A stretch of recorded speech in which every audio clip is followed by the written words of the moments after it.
Hi friends, welcome back to my channel. டோலிவுட்டில் top ஹீரோவாக இருந்த நாகார்ஜுனாவோட சொத்து மதிப்பு பற்றி தான் இந்த வீடியோவில் பார்க்க போகிறோம். ரட்சகன், தோழா உள்ளிட்ட தமிழ் திரைப்படங்களில் நடித்து பிரபலமானவர் நாகார்ஜுனா.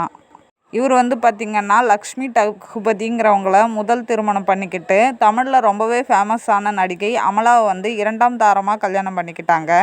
முதல் மனைவி லக்ஷ்மி டகுபதிக்கு பிறந்தவங்க தான் பார்த்திங்கன்னா நாக சைத்தன்யா.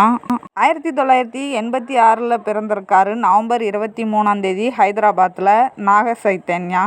2009 நாக சைத்தன்யா பார்த்திங்கன்னா தெலுங்கில் வெளியான ஜோஸ் படத்தின் மூலம் அறிமுகமானவர். இவர் பார்த்திங்கன்னா சிம்பு திரிஷா நடித்த விண்ணை தாண்டி வருவாயா படத்தில் சிம்பு இயக்கிய படத்தில் ஹீரோவாக நடிச்சிருப்பார் சமந்தாக்கு ஜோடியா. அதுக்கப்புறம் பார்த்திங்கன்னா தெலுங்கில் ஏ மாயா சேசாவே அப்படிங்கிற படத்தில் சமந்தா ஹீரோயினாவும் நாக சைத்தன்யா ஹீரோவாகவும் நடிச்சிருப்பாங்க. அந்த படத்துக்கு அப்புறம் தான் நாக சைத்தன்யாவுக்கும் சமந்தாவுக்கும் காதல் வந்தது. 2017 திருமணமும் பண்ணிக்கிட்டாங்க. இப்போ விவாகரத்தும் பண்ணி முடிச்சு இப்போ நாக சைத்தன்யாவுக்கு ஷோஃபிதா துலிபாலா கூட நிச்சயமும் ஆயிடுச்சு.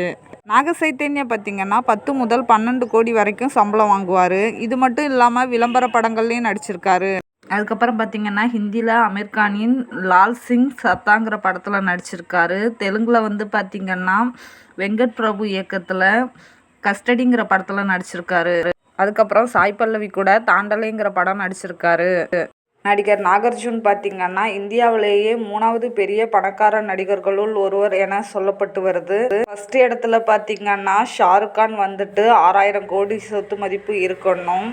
2வது இடத்துல கிருத்திக் ரோஷன் 3200 கோடி சொத்து மதிப்புன்னும் நாகார்ஜுனுக்கு 3100 கோடி சொத்து மதிப்பு இருக்குன்னு கூறப்பட்டு வருகிறது. இது மட்டும் இல்லாமல் நாக சைத்தன்யாக்கு 75 கோடி தனியாக சொத்து மதிப்பு இருக்குன்னு சொல்லப்பட்டு வருது. ஓகே ஃப்ரெண்ட்ஸ், இந்த வீடியோ பிடிச்சிருந்ததுனா லைக் பண்ணுங்கள், ஷேர் பண்ணுங்கள், கமெண்ட் பண்ணுங்கள், மறக்காமல் சப்ஸ்கிரைப் பண்ணுங்கள். தேங்க்ஸ் ஃபார் வாட்சிங். Keep supporting.